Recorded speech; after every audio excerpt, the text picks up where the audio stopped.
ఆ తర్వాత దేవస్థానం ఎమ్మెల్యే గారు ఒక 3 ముక్కల్లో భవిష్యత్తులో వారు ఎరిగిన వారికి చాలా సమయం ఇచ్చాను. దానికంటే తక్కువ సమయం వారు చెప్పడానికి తీర్మానం చేసి అప్పుడు చెప్పకపోయినా అది మీరు నేర్చుకోవాలి. దేవస్థానం ఎమ్మెల్యే గారి ద్వారా కానీ ప్రకాష్ గారి ద్వారా కానీ లేదా పెద్ద సీతాపతి గారు ప్రవాదం చేస్తారు. ఆ తర్వాత దేవస్థానం ఎమ్మెల్యే గారు వాక్యాన్ని హెచ్చరిస్తారు.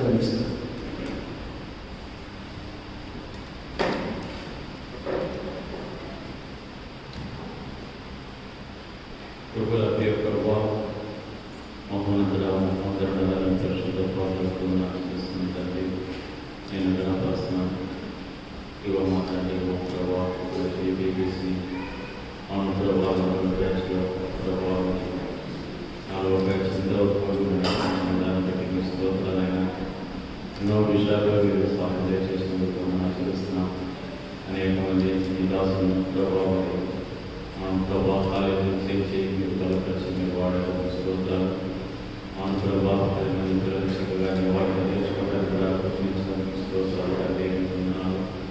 ఇదిగో నేను బిడ్డలు ప్రభావ నేర్చుకున్న వాటిని ప్రభావ సంఘాలకు వెళ్ళి ప్రభావ బలమైన సాధనలుగా నీ చేతిలో వాడబడడానికి మీరు కుటుంబని ప్రతి ఒక్క బిడ్డను మీరు ఆస్వాదించుకొని ప్రార్థన చేస్తున్నాను. సహాయపడండి ఆయన. మరి సంవత్సరం ప్రభావం తోడించిన మీ దాసులు అందరినీ మీరు బలపరిచి రానున్న దినాల్లో మీరు బలపరిచి వాడదని ముందున సమయాన్ని మీ దాసులు మీ కన్నాసాలు చెప్తుంటూ ప్లీజ్ తీసుకున్నాము అడిగి వేడుకుంటున్నాం.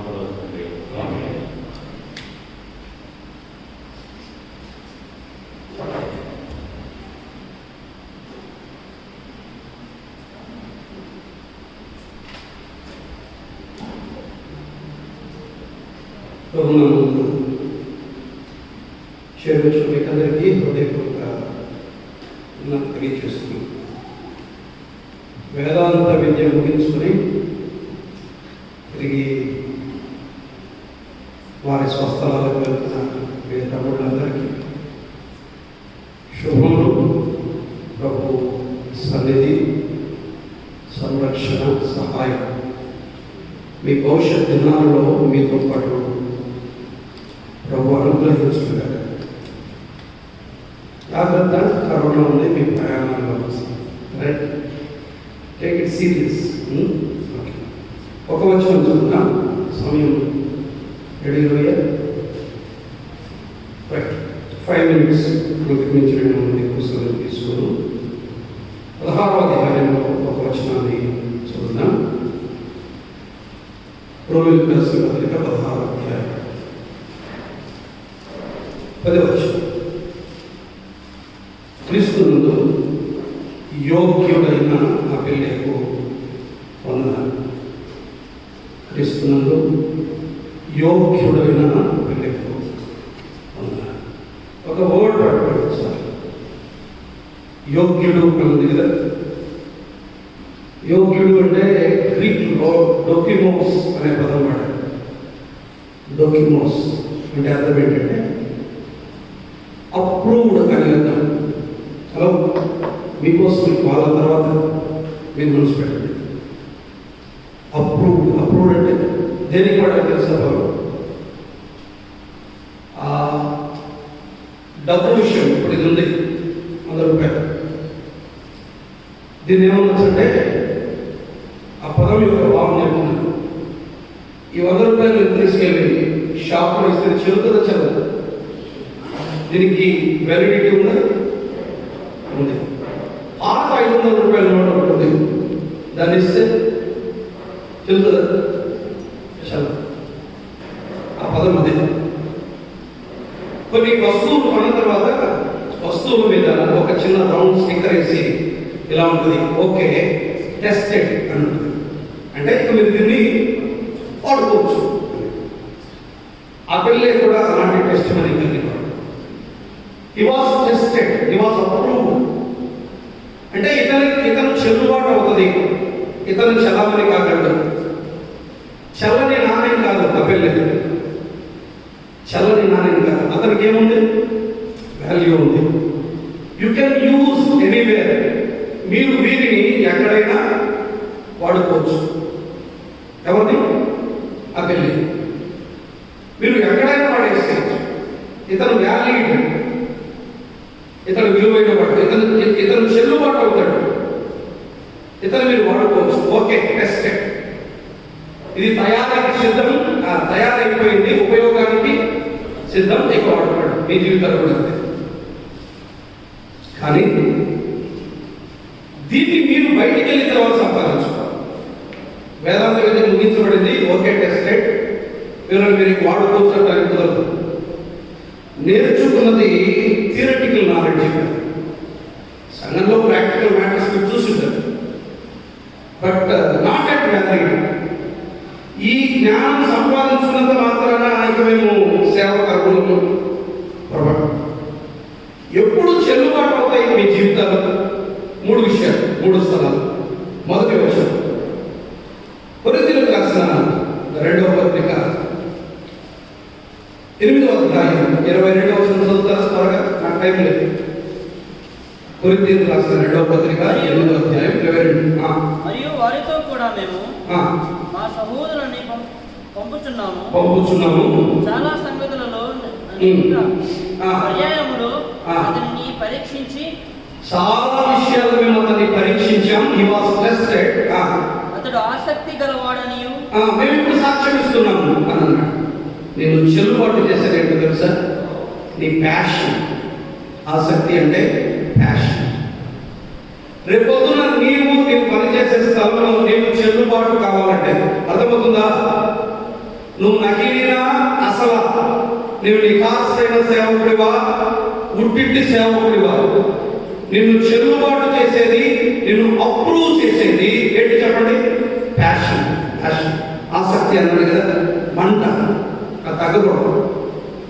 ప్యాషన్ ఉన్నంత వరకు, జాగ్రత్తగా నీకు ప్యాషన్ ఉన్నంత వరకు నువ్వు చెల్లుబాటు అవుతావు. ఎక్కడికి పోయినా నశించిపోతున్న ఆత్మల కొరకైన భారం, సంఘం పట్ల చింత ఉన్నవారు ఎవరైనా, సేవకుడైనా, సహోదరుడైనా, పెద్దయినా, విశ్వాసైనా, ప్యాషన్ ఉన్నంత వరకు చెల్లుబాటు అయినా. నీకు ప్యాషన్ లేకపోతే నువ్వు నకిలీ, నేను పక్కన పెట్టేయచ్చు. నువ్వు చెల్లుబాటు కావు, నువ్వు ఉపయోగానికి కూడా రావు. Tested but not approved. పరీక్షించబడ్డాడు, ఇతను పనికిరాడు. దేనికి వినాలి? దేనికి? పనికిరాడు. సేవకు పనికిరాడు. టెస్టెడ్ బట్ పనికిరాడు. ఎందుకని? ప్యాషన్ లేదు. దేవుని పని, సేవ విషయమై ప్యాషన్ లేకపోతే నువ్వు చెల్లుబాటు. సో నిన్ను చెల్లుబాటు చేసేది, నిన్ను అప్రూవ్ చేసేది మొదటిది ఏంటి చెప్పండి? ప్యాషన్. సెకండ్ చూడండి, కొరింథీయులకు రాసిన 2వ పత్రికలోనే 8వ అధ్యాయం 2వ వచనం. మీరు చదవక నేనే చెప్తున్నాను. బహు శ్రమల వలన పరీక్షింపబడి. నువ్వు ఎక్కడ అప్రూవ్ అవుతావో తెలుసా? ఎప్పుడు అప్రూవ్డ్ అవుతావో తెలుసా? నువ్వు ఎప్పుడు చెల్లుబాటు అవుతావో తెలుసా? శ్రమల వలన నువ్వేమవ్వాలి? పరీక్షించబడాలి. రెడ్ కార్పెట్ వేసి పూలు చదువుకుంటా, పన్నీరు చదువుకుంటా నేను సేవకు ఎవరు ఆహ్వానించాలి? ఇక్కడ నుండి ఈ చెంప ఆ చెంప పడతానే ఉంటాయి. తుమ్మితే ఒక బాధ, తగ్గితే ఒక బాధ, మాట్లాడితే ఒక బాధ, మాట్లాడకపోతే ఒక బాధ, మన గురించి చెప్పుకుంటే ఒక బాధ, చెప్పుకోకపోతే ఒక బాధ. ముందుంటేదంతా శ్రమే.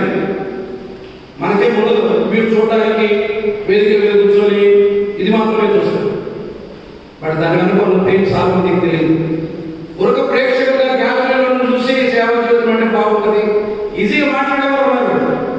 లోపలికి వచ్చి చూస్తే కానీ అర్థం కదా విషయం ఏంటంటే. నిన్ను చెల్లుబాటు చేసేదేంటి? శ్రమ. శ్రమను నేను మృంగదీయకూడదు, శ్రమను నేను ఆపకూడదు. నువ్వెప్పుడు వ్యాలిడ్ అవుతావంటే శ్రమల వల్ల నువ్వేమవ్వాలి? పరీక్షించబడాలి. అప్పుడు ఏమవుతుందంటే ఓకే టెస్టెడ్, మీరు వాడచ్చు, ఈ వస్తువులు మీరు ఉపయోగించుకోవచ్చు. థర్డ్, 3వ యోహాను సువార్త 6వ అధ్యాయం 6వ వచనం. యోహాను సువార్త 6:6 చూడండి త్వరగా. ఎరిగి ఉండి ఫిలిప్పును పరీక్షించడానికి ప్రభువు మాట్లాడాడు. ఈ వినండి బాగా వినండి. ఇందాక అంతా మాట్లాడుతుంటే అన్న కొన్ని సంగతులు చెప్పాడు. ఎందుకు ఫిలిప్పికు ఆ స్థానం అనిపించింది 5 రొట్టెలు 2 చేపలు అంటే అది రైట్ టైం కదా, చీకటి పడేది. రెండవది పట్టణానికి చాలా దూరం ఉంది. మూడవది ఏంటంటే క్వాంటిటీ, ప్రజలు ఎక్కువ మంది ఉన్నారు. డిస్టెన్స్ దూరం, సమయం, మూడవది ఏంటి పరిమాణం, క్వాంటిటీ. ఈ మూడింటి బట్టి సాధ్యం కాదు అని అన్నాడు. అక్కడ ప్రభు అతని విశ్వాసాన్ని పరీక్షించాడు. పోషణ దగ్గర నిన్ను అప్రూవ్ చేసేది ఏంటంటే నీ ఫెయిత్, నీ విశ్వాసం. దేవుడిపై ఆనుకోగలిగితే కొన్నిసార్లు కఠినమైన సమయాలు ఉంటాయి, టైం. కొన్ని సందర్భాలు దూరాలు, డిస్టెన్స్ ఉంటుంది. కొన్ని సందర్భాలు కనిపించే పరిమాణం చాలా పెద్దగా అనిపిస్తుంది, అసాధ్యం అనిపిస్తుంది. అక్కడ కూడా ప్రభువును నమ్మగలిగితే, నువ్వు దేవుడిపై ఆధారపడగలిగితే 5 రొట్టెలు 2 చేపలు 5,000 మందికి చాలుతాయి, సరిపోతాయి అన్న ఫెయిత్ అన్నది నాట్ పాసిబుల్, సాధ్యమైన పని కాదు. అక్కడ కూడా నువ్వు అప్రూవ్ అయితే అప్పుడు నువ్వేమవుతావు? ఇతన్ని మీరు ఉపయోగించుకోవచ్చు. 3 విషయాలు మిమ్మల్ని, మీరు వెళ్ళి పనిచేసే స్థలాల్లో మిమ్మల్ని చెల్లుబాటు చేస్తాయి, మిమ్మల్ని చలామణి చేస్తాయి. 3 విషయాలు ఏంటి చెప్పండి? ఒకటేంటి? ప్యాషన్, ఆసక్తి. 2 శ్రమ. 3 విశ్వాసం. ఎవరి మీద? ఎనీ కండిషన్, ఏ పరిస్థితుల్లో మీరు విశ్వాసం మీరు కాపాడుకోగలిగితే మీరు ఎక్కడైనా చెల్లుబాటు. ఓకే, ఈ 3 కోల్పోయిన నాడు మీరు చల్లని నాణ్యాల్లో మిగిలిపోతారు. ఓకేనా? మీరు చల్లని నాణ్యాల్లో మిగిలిపోతారు. మీరు చెల్లుబాటు కావాలి అంటే ఇవన్నిటికీ తగనీకండి. అలా ఉండాలని ప్రభు ప్రకటించారు.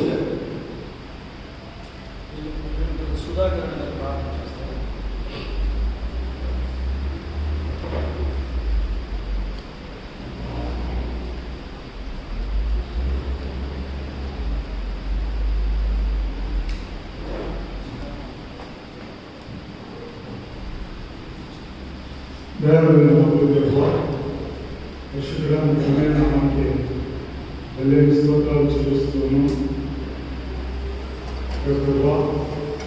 బీబీసీ కాంగ్రిగేషన్లో చెప్తున్న బట్టి మీ వందనాలు చెల్లిస్తున్నాం.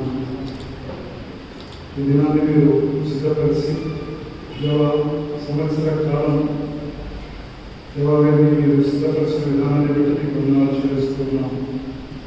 ఈ వాళ్ళ స్థలాల్లో వారు నిలిచి ఏ విధంగా పరిచయం చేయాలో నేను ఆసక్తి, ఆశ, విశ్వాసం ప్రభువా నేను ఎక్కువగా వారు మీ కొరకు మీ చేతిలో బలమైన సాధనాలుగా వాడబడడానికి మీరే నడిపించుకుని ఈ సమయాన్ని మమ్మల్ని కనగలిగిన సన్నిధానం పెట్టుకోవడం యేసుక్రీస్తు పరిశుద్ధమైన నామమున స్తుతించి ప్రార్థించి అడిగి వేడుకొనిచున్నాము తండ్రి.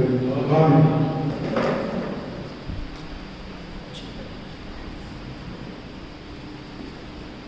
సుధాకర్ సిద్ధార్థ వచ్చినట్లయితే బుక్స్ అండ్ సర్టిఫికేట్ డిస్ట్రిబ్యూషన్ ఉంటుంది.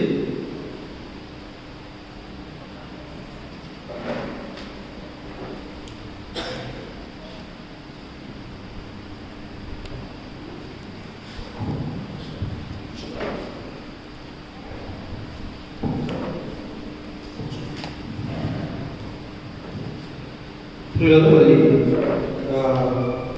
వరుసగా విద్యార్థులు వారు వస్తారు ఆల్ఫాబెటికల్ ఆర్డర్లో. వారికి బుక్స్ అలాగే సర్టిఫికేషన్ ఉంటుంది. జైపాల్ అంటే మీకు ఆర్డర్లో వస్తే పెద్దలు సుధాకర్ గారు జైపాల్, జాషువా, జస్టిస్ వీరి ముగ్గురికి పుస్తకాలను డిస్ట్రిబ్యూట్ చేస్తారు.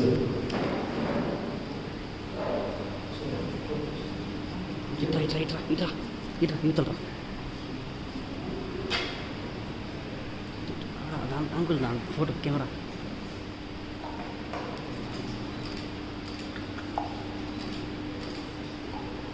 సో అలాగే ముందుకు వస్తే దేవుని సేవకుడు ఎబెనేజర్ గారు సర్టిఫికేట్ డిస్ట్రిబ్యూట్ చేస్తారు. సెల్ఫీ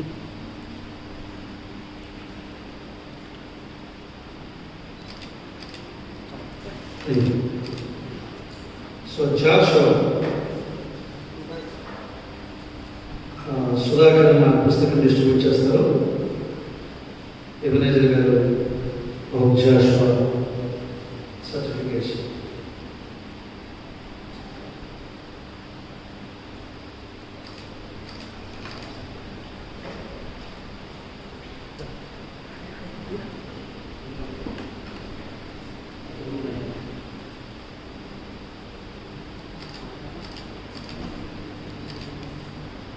అలాగే జస్టిస్ బెనర్జీ సుధాకర్ గారు పుస్తకం డిస్ట్రిబ్యూట్ చేస్తారు. ఎబెనేజర్ గారు సర్టిఫికేట్ చేస్తారు, డిస్ట్రిబ్యూట్ చేస్తారు.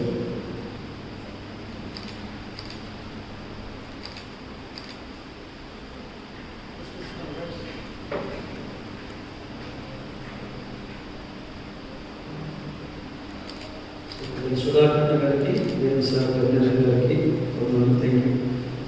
సీతాపతి గారు ముందుకు వస్తే కిషోర్ పుస్తకం డిస్ట్రిబ్యూట్ చేస్తారు. ఆ తర్వాత ప్రకాష్ రాజు గారు ముందు వచ్చి దేవుని సేవ సర్టిఫికేట్స్ డిస్ట్రిబ్యూట్ చేస్తారు.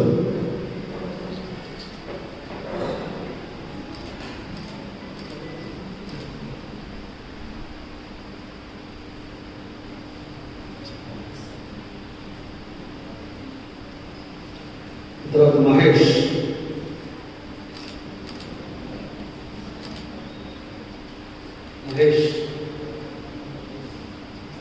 సీతాపతి గారి పుస్తకం డిస్ట్రిబ్యూట్ చేస్తారు.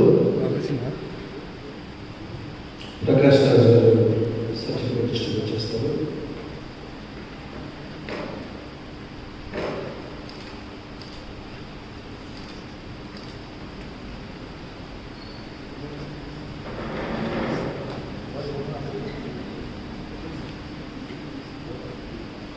నెహెమియా సీతాపతి గారు డిస్ట్రిబ్యూట్ చేస్తారు. ప్రకాష్ రాజు గారు సర్టిఫికేట్ డిస్ట్రిబ్యూట్ చేస్తారు.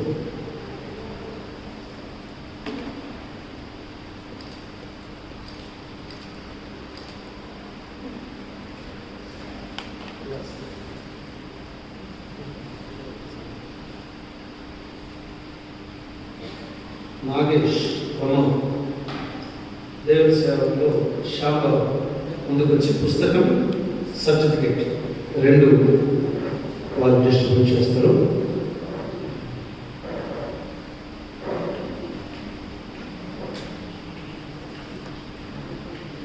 సర్టిఫికేట్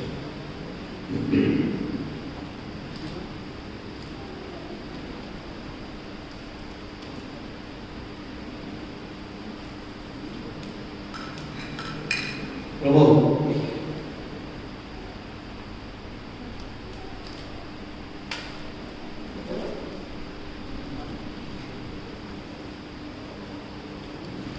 సో పుస్తకాలు డిస్ట్రిబ్యూట్ చేస్తారు. శాంబాల్ అలాగే సర్టిఫికేట్ వేస్తారు.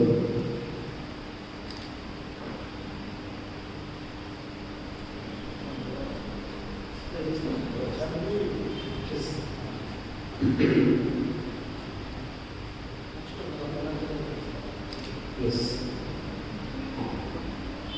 So,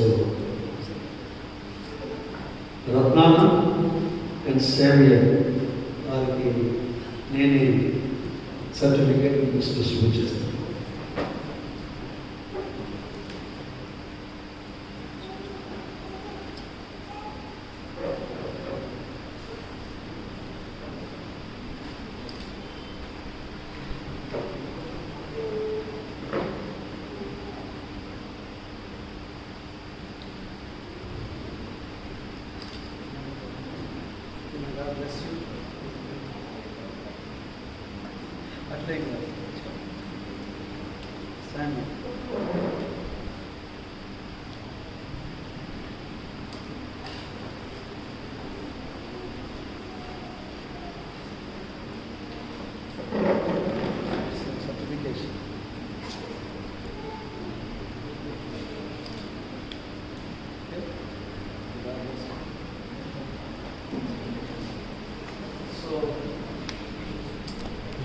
ప్రజెంట్ చేస్తుంటా మీకు సో ఫైనల్ శ్రీలు సంగీత సీతాపతి గారు ప్రార్థన చేస్తారు. ఆ తర్వాత జేమ్స్ ప్రకాష్ రాజు గారు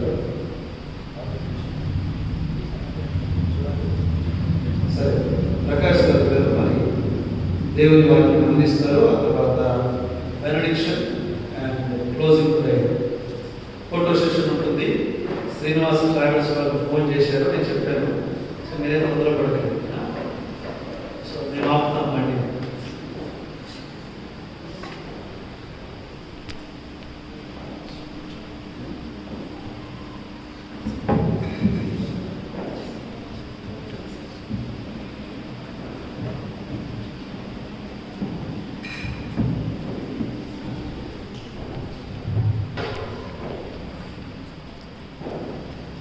దేవుని మహిమకరంగా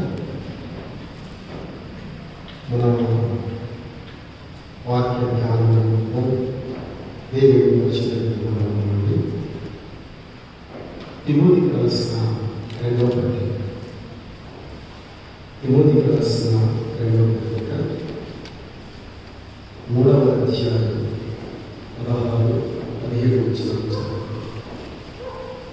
దైవజనులకు సమీపే ప్రతి సత్కారములకు లోనుగా సిద్ధపడినట్లు దైవావేశమైన ప్రతి లేఖను ఉపదేశించటము, ఖండించటము, తప్పుదిద్దటము, నీతి ఎందు శిక్షించటము ప్రయోజనకరమైనది.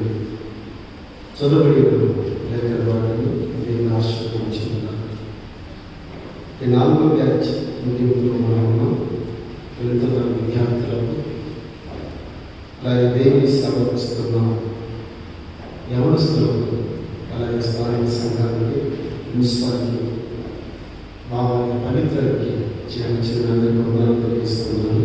ఒక 5 నిమిషాలు మనం చదివిన లేఖనం జరిగింది కాబట్టి ఈ సాయంకాల వేళ దైవజనుడు అనే మాటలు వచ్చిన కొన్ని విషయాలు ధ్యానం చేద్దాం. దైవజనుడు బైబిల్ అంతటిలో దైవజనుడు అనే మాట కంకణింగ్స్లో 57 పర్యాయాలు కనబడుతుంది. సో దైవజనుడు అనే మాట 57 సార్లు బైబిల్లో కనబడుతుంది. ఇందులో 7 వ్యక్తులకి ఆపాదించబడినది దైవజనుడు అనే మాట. పాత నిబంధనలో 6 కొత్త నిబంధనలో 1 వ్యక్తికి ఆపాదించబడింది దైవజనుడు అనే మాట. కానీ ఎలీషాకు మాత్రం ఒక ప్రత్యేకమైన టైటిల్ ఉంది, పరిశుద్ధుడైన దైవజనుడు, the Holi man of God అని. చాలా మంచి మాట.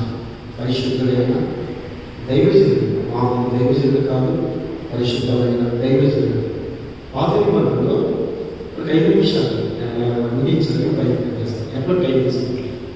మోషేకు దైవజనుడు అనే మాట కీర్తన గ్రంథం 90 కీర్తనలో చెప్పబడుతూ ఎందుకు ఆపాదించబడిందంటే, దైవజనుడు నడిచిన లక్ష్యం ఏంటంటే అతనిలో ఉన్న సాత్వికం. దైవజనుడికి కావలసిన మంచి లక్ష్యం ఏంటంటే ఫోటోగ్రఫీ. ఒక నిమిషం. సాత్వికం ఉండాలి. మళ్ళా చెప్తున్నాను, దేవుని సేవలో వెళుతున్న యవనస్తులకు సాత్వికం ఉండాలి. ప్రభువు గురించి ఒక మాట మత్తయి సువార్తలో ఆయన ప్రభావం గురించి చెప్పబడుతూ ఆయన వీటిని చెప్పబడింది. ఆయన ప్రభావవంతుడు, అదే సమయంలో క్రీస్తు సాత్వికుడు. అలాగే సమూయేలు కూడా దైవజనుడి మాట ప్రస్తావించలేదు. ఏ సందర్భంలో అంటే అతని యొక్క భక్తి లక్షణాలు. సో దైవజనుడికి మొదటిది సాత్వికం ఉండాలి. 2 తన జీవితాన్ని ఇతరులు చదువుతుంటారు కాబట్టి భక్తి జీవితాన్ని కలిగి జీవించాలని దేవుడు ఆశపడతా ఉన్నాడు. అది 2వది. 3వది ఎలీషా గురించి 29 సార్లు చెప్పబడింది. దైవజనుడైన ఎలీషా ఎందుకు చెప్పబడిందంటే తన జెంటిల్నెస్, తన జీవితం ఎంత ఇతరులకు ప్రభావితం చూపిందో, వారి మధ్య ఎలా జీవించారో ఎలీషా చెప్పబడిన మాట భక్తి గల దైవజనుడు. ఏలియాకు చెప్పబడింది అతని యొక్క ధైర్యాన్ని బట్టి, అతను ప్రదర్శించిన సాహసాన్ని బట్టి దైవజనుడి మాట చెప్పబడింది. సో కొత్త నిబంధనలకు వస్తే ఒక తిమోతికి చెప్పబడింది, ఎవరికి చెప్పబడలేదు. ఈ 4 లక్షణాలు తిమోతిలో ఉన్నాయి. మొదటిది సాత్వికం ఉంది తిమోతిలో. నీలో నాలో దైవజనులం కాబట్టి సాత్వికం ఉండాలి. రెండవది దైవజనులకు కావలసిన గుణ లక్షణాలన్నీ తిమోతిలో కనబడతా ఉన్నాయి. నీలో నాలో ఆయన ఉండాలని దేవుడు ఆశపడతా ఉన్నాడు. మూడవది మామూలు పవిత్రమైనట్టుగా సో ఏరియాలో ఫెయిత్ ఉంది, కరేజ్ ఉంది, 2 ఉన్నాయి. విశ్వాసం ఉంది, ధైర్యం ఉంది కాబట్టి దైవజనుడైన ఏరియా అని చెప్పబడింది. 4వదిగా తిమోతిలో ఎలీషాకి లక్షణాలు అయితే ఉన్నామో ఈ 4 లక్షణాలు ఉన్నాయి. అందువలనే తిమోతికి లెటర్ వస్తూ దైవజనుడైన తిమోతిని చెప్పారు. సరే 4వ అధ్యాయం నేను 4 థాట్ చెప్పాను దైవజనుడి గురించిన 4 లక్షణాలు. సో మొదటి అధ్యాయంలో తిమోతి గురించి చెప్తూ ఇస్ అ బ్యాంకింగ్ అండ్ రాయబడి. బ్యాంకింగ్ మనం బ్యాంకింగ్ అనగానే బ్యాంకులో మనం దాచిపెడతాం. బ్యాంకింగ్ అంటే ఏంటి? దాచిపెడతాం. సో ఈ సంవత్సరం అంతా కూడా ఈ బీబీసీలో మీరు నేర్చుకునేదంతా కూడా మీరు దాచి ఉంచారు దేవుడు. సో మొదటి తిమోతి 1వ అధ్యాయం 12లో నేను నమ్మిన వారి ఎరుగుదని చెప్పాడు, ఆయన నాకు అప్పగించిన దారి. ఆ మాట దేవుడు నాకు అప్పగించిన దారి అది తిమోతి చెప్తూ 1:14లో తిమోతి నీకు అప్పగించిన ఆ మంచి పదార్థములు నీవు కాపాడమన్నాను. సో దైవజనుడి యొక్క మాట ఏంటంటే కాపాడాలి. ఈ యొక్క బ్యాంకింగ్ అని అంటే ఇన్వెస్ట్మెంట్. దాదాపుగా బీబీసీ 1 year మీ మీద ఇన్వెస్ట్మెంట్ పెట్టింది. ప్రిన్సిపాల్ అయినా, గురుదర్ అయినా, సంఘం అయినా, టీచర్స్ అయినా ఇన్వెస్ట్మెంట్ పెట్టారు. దాన్ని మీరు కాపాడాలి. సెక్యూరిటీ గార్డ్ అనేది బైబిల్ ఏం చెప్పలేదు. కాబట్టి మొదటి బ్యాంకింగ్ దేవుని యొక్క వాక్యానికి మీరు సెక్యూరిటీ గార్డ్గా ఉండాలి, దాన్ని కాపాడాలి. 2వ అధ్యాయంలో ఇస్ అ బౌన్సర్. బౌన్సర్ అనే వ్యక్తి గురించి మీకు బాగా తెలుసు. ఈ బౌన్సర్ గురించి చెప్తూ 5 పదాలు చెప్పాడు దైవజనుడు ఎలా ఉన్నాడు. సో మొదటి 2 వచనాల్లో ఏదైతే నువ్వు నేర్చుకున్నావో, ఏదైతే నువ్వు కాపాడుతున్నావో ఆ పోస్టులకి బోధను ఇతరులకు అందించాలి. మొదటి 2 వచనాలు సామర్థ్యము గల నమ్మకమైన మనుషులకు అప్పగించలేదు. కాబట్టి అప్పగించే విధానం ఆ మొదటి 2 వచనాలు. మిగతా ఆ బౌన్సర్లో 5 పదాలు చెప్పాడు. నేను దాటి వెళ్తాను. ఒకటి సైనికులు అని చెప్పాను, 2వది వ్యవసాయదారులు, 3వది పనివాడు అన్నాడు, 4వది ఆత్మ. సో ఈ 5 పదాలు నేను దాటి వెళ్తాను. సో 2వ అధ్యాయంలో బాగుస్తాను. 3వ అధ్యాయంలో ఒక బైబిల్ స్టూడెంట్కి చెప్పారు. మొదటి అధ్యాయం బ్యాంకింగ్, 2వ అధ్యాయంలో ఇస్ బౌన్సర్, 3వ అధ్యాయంలో బైబిల్ స్టూడెంట్. ఈ బీబీసీలో సంవత్సరం నేర్చుకున్నారు. మీ జీవిత కాలం అంతా కూడా ఈ లేఖనాలు నేర్చుకోవాలా యాజ్ ఎ బైబిల్ స్టూడెంట్. అది గుర్తుపెట్టుకొని మీ జీవితంలో ఎక్కడ బైబిల్ చదవాలి. 4వ అధ్యాయంలో బిలోవ్డ్ సన్, ప్రియమైన ఒక మంచి సహోదరుడుగా, ఒక మంచి సేవకుడిగా పౌలు తన యొక్క ముగింపులో వచ్చినప్పుడు ఆయన ఆ నీరో చక్రవర్తి దగ్గర ఆయన శిరచేతులు చేయబడుతున్నప్పుడు తిమోతిని చూడాలని ఆశపడ్డాడు. తిమోతి ఈ 4 నీకు అప్పగిస్తాను, సేవ చేయమన్నాడు. కాబట్టి ఈ 4 విషయాలు is a banking, is a bouncer, is a Bible student, is a beloved సర్వెంట్గా దేవుని కొరకే మీరు ధైర్యంగా నమ్మకంగా జీవించాలని దేవుడు ఆశపడుతున్నాడు. దేవుడి కృప మీకు దయచేస్తాను.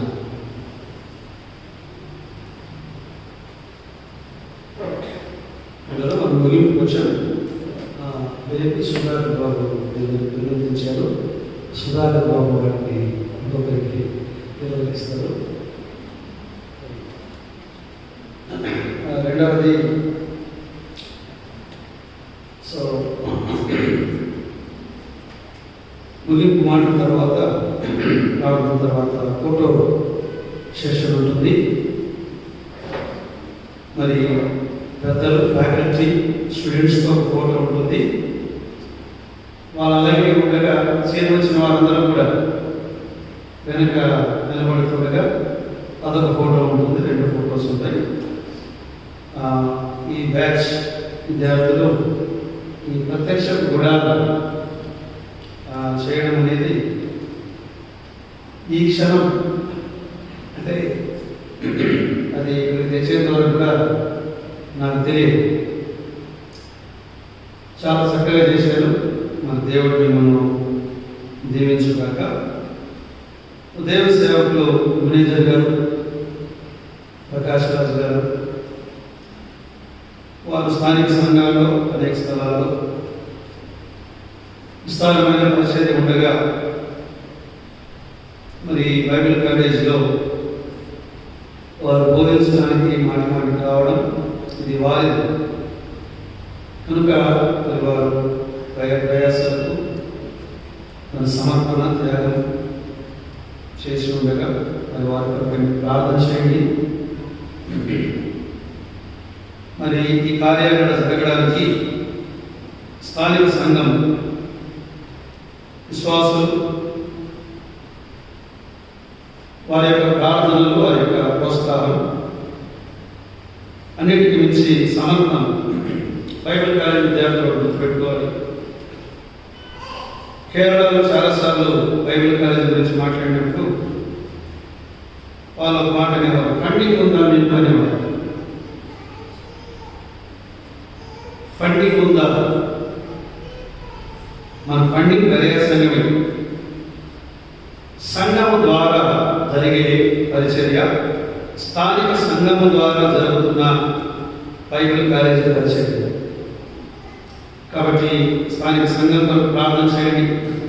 మరొక బాధ్యత మీ మీద ఉంది. వెళ్ళిన తర్వాత రాబోయే దినాల్లో ఇంకా ఎక్కడైనా వాక్యం నేర్చుకోవాలని ఆశగా ఎవరిస్తూ కనబడితే ప్రోత్సహించి ఇక్కడికి పంపించండి.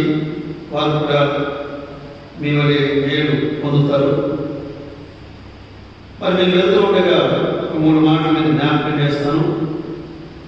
చదవకండి, రాసుకోండి. యోహాను సువార్త 21:7లో యోహాను ఇలా అంటాడు, ప్రభువు సుమి అంటాడు. సో మీరు వెళ్ళిన తర్వాత మీరు చేయవలసింది ఏంటంటే ప్రభువును గుర్తించండి. ప్రతి లేఖనంలో ప్రభువును గుర్తించండి. ప్రతి అనుభవంలో ప్రభువును గుర్తించండి. ప్రతి సమయంలో ప్రభువును గుర్తించండి. Recognise the lord. ప్రభువు సుమి, ప్రభువు సుమి. అది ఒకటి. రెండవది యోహాను సువార్త 21:13లోనే యేసు వచ్చి ఆ రొట్టె తీసుకొని వారికి పెట్టారు, చేపలను కూడా పంచారు. ప్రభువుతో భుజించండి. రెండవది ప్రభువుతో భుజించండి, ప్రభువుతో భోంచేయండి, ప్రభువుతో సహవాసం చేయండి. Have fellowship with the lord. So ప్రభువును చూడండి, గుర్తించండి, ప్రభువుతో భోజనం చేయండి, ప్రభువుతో సహవాసం చేయండి, బల్ల దగ్గర కూర్చోండి, ప్రభువుతో సమాధాన సంబంధమైన బలి. మూడవది అదే 28వ అధ్యాయం 15వ వచనంలో నా గొర్రెలను మేపండి అని ప్రభు. నా గొర్రెలు వినండి. కొన్నిసార్లు మీరు బయటకు పోయిన తర్వాత సంఘాలు కట్టి ఈ ఆత్మను నాది, ఈ ఆత్మను నాది, సంఘము నాది అనకండి. ఈ బెరయ నాది కాదు, పెద్దది కాదు, సభ్యులది కాదు. సంఘం ప్రభువుది. అర్థమైందా? మీరు సంపాదించవచ్చు, మీరు ప్రయాసపడవచ్చు. సంఘం మీది కాదు, సంఘం ప్రభువు. అందుకే అన్నాడు, నా గొర్రెలను మేము ప్రభువుతో కలిసి పరిచర్య చేయండి. మూడవది ప్రభువుతో కలిసి పరిచర్య చేయండి. ఒకటి ప్రభువును గుర్తించండి. 2 ప్రభువుతో భోంచేయండి. 3 ప్రభువుతో కలిసి పరిచర్య చేయండి. ప్రార్థించండి. ముగింపు ప్రార్థన. మహాపరిశుద్ధుడా, జీవం గల మా దేవా, మీ నామానికి స్తోత్రం చెల్లిస్తున్నాం. ఈ 4th బ్యాచ్లో ఈ రీతిగా కార్యాలు జరగడానికి మీరు చూపిన కృపను బట్టి మిమ్మల్ని స్తుతిస్తున్నాం. ప్రభువైన యేసుక్రీస్తు ద్వారా అనుగ్రహించిన ప్రతి మేలు స్థానిక సంఘం పరిశుద్ధులు, పెద్దలు, సీతాపతి సుధాకర్ బ్రదర్ను బట్టి మిమ్మల్ని స్తుతిస్తున్నాం. పరిచర్య జరిగించిన పరిచారకులను బట్టి మిమ్మల్ని స్తుతిస్తున్నాం. మాటిమాటికి పరిచర్యలు వాక్యాన్ని అందించిన దాసులు వినేజర్ గారిని, ప్రకాష్ రాజు గారిని, శ్యామ్ గారిని బట్టి మేము స్థుతిస్తున్నాం. బలపరచండి. ఇదిగో దేవా, మాకు అనుగ్రహించిన మేళలో మేము పరిచర్య చేయడానికి ప్రమాణించారు. ఒక్కొక్క బిడ్డను దీవించండి. జయపాలను బట్టి, జాషువాను బట్టి, జస్టిస్ బట్టి ప్రార్థిస్తున్నాను. బిడ్డలు రాబోయే దినాలు మీ కొరకైన బలమైన పాత్రలుగా మీరు వాడమని మీ సన్నిధిలో వేడుకుంటున్నాను. కిషోర్, మహేష్, నేమ్యాన్ని బట్టి మీ సన్నిధిలో ప్రార్థిస్తున్నాను. వారి స్థలాల్లో వెళ్ళి మీ కార్యాలు చేయడానికి ఆత్మ సహాయాన్ని దయచేయండి. నాగేష్ బట్టి, ప్రమోదం బట్టి, బన్నెని బట్టి, శామ్యాన్ని బట్టి మీ సన్నిధిలో ప్రార్థిస్తున్నాను. బిడ్డలు ఎవరి కాలంలో ఉండగా మీ పని కొరకు పదునైన పాత్రలుగా, పరిశుద్ధమైన పాత్రలుగా, మీకు సంతోషాన్ని కలిగించే పాత్రలుగా మీరు వాడదని వేడుకుంటూ మా ప్రభువును రక్షకుడైన క్రీస్తు యేసు నామమున స్తుతించి ప్రార్థిస్తున్నాము తండ్రి. ఆమేన్. నా తండ్రి అయిన దేవుని ప్రేమ, ప్రభు అయిన యేసు క్రీస్తు వారి కృప, పరిశుద్ధాత్మ దేవుని అన్యోన్య సహవాసం సదా